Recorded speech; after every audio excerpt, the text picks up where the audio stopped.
So there's an error in the book. So they originally write this omega without the omega naught, but later on they use this as omega naught for the solution because they take it from an example. But in this case, the amplitude that this harmonic oscillator will reach at, maybe in this case the pendulum, will be dependent on how close this omega, how close the frequency of the driving force is to the natural frequency of this without the driving force. So in this case,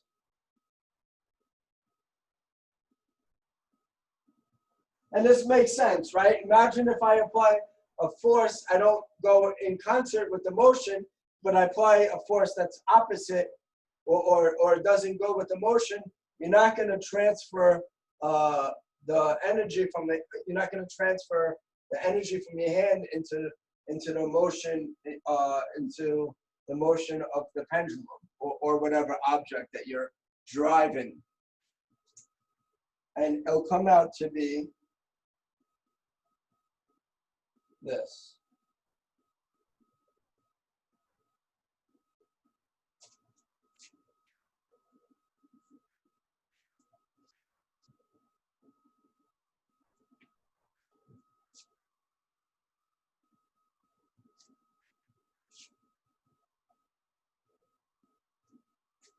And this is the amplitude. And then the phase, omega.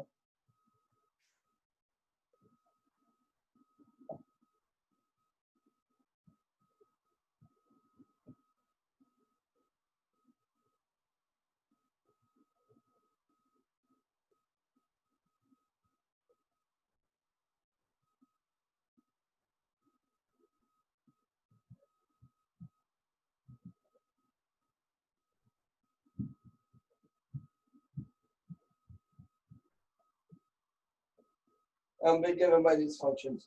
And if you look at this, it's supposed to be minus, right?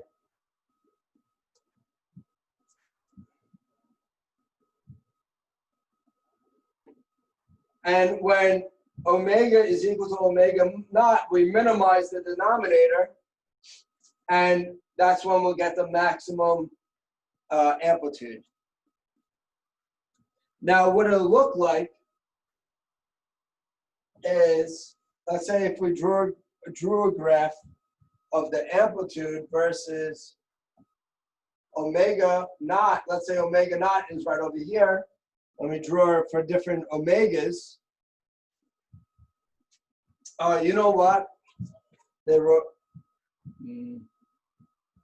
So omega is actually the frequency we drive it at, and omega naught is the natural frequency. I apologize. Omega naught is the natural frequency, and omega is what we drive it at. So this is omega naught, and we change the frequency we drive it at, and we'll see that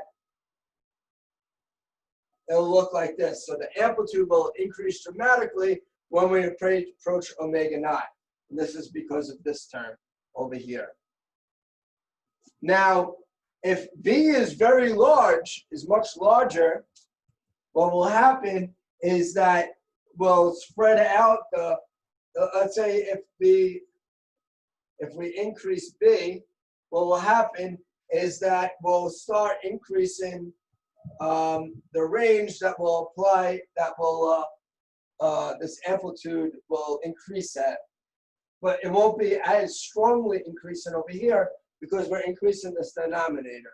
So the max peak will be less, but you can drive it at a much larger range of frequencies. And how narrow this peak is tells you how good the oscillator is, or how small this B term is, or how many times it will oscillate without dying out, right? If it's how underdamped it is. And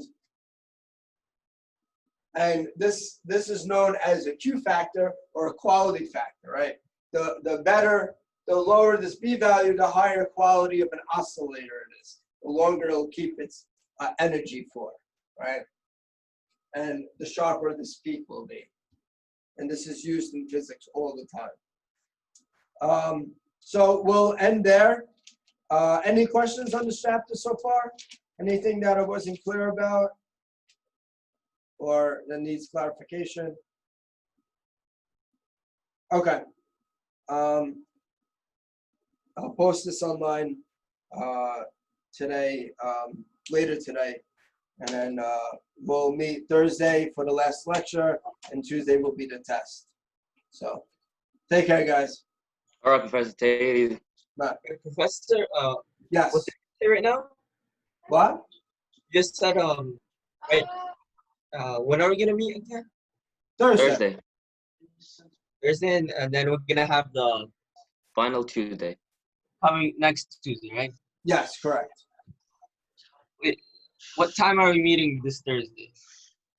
I'll let you know on Wednesday. That may change due to my schedule. I'll let you know. Okay.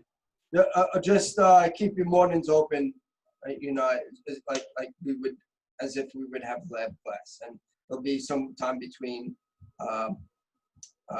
9, usually 10 to you know the usual time. I'll Okay. use that. Oh. Okay. And Professor, I can finish the couple of labs today, right? Send them to you? Yeah, you just send me. Yeah, you can send the labs. Don't worry about it. All right. Thank you, Professor. No Okay, have a good day, Professor. You too. Take it easy. Take care. Yeah.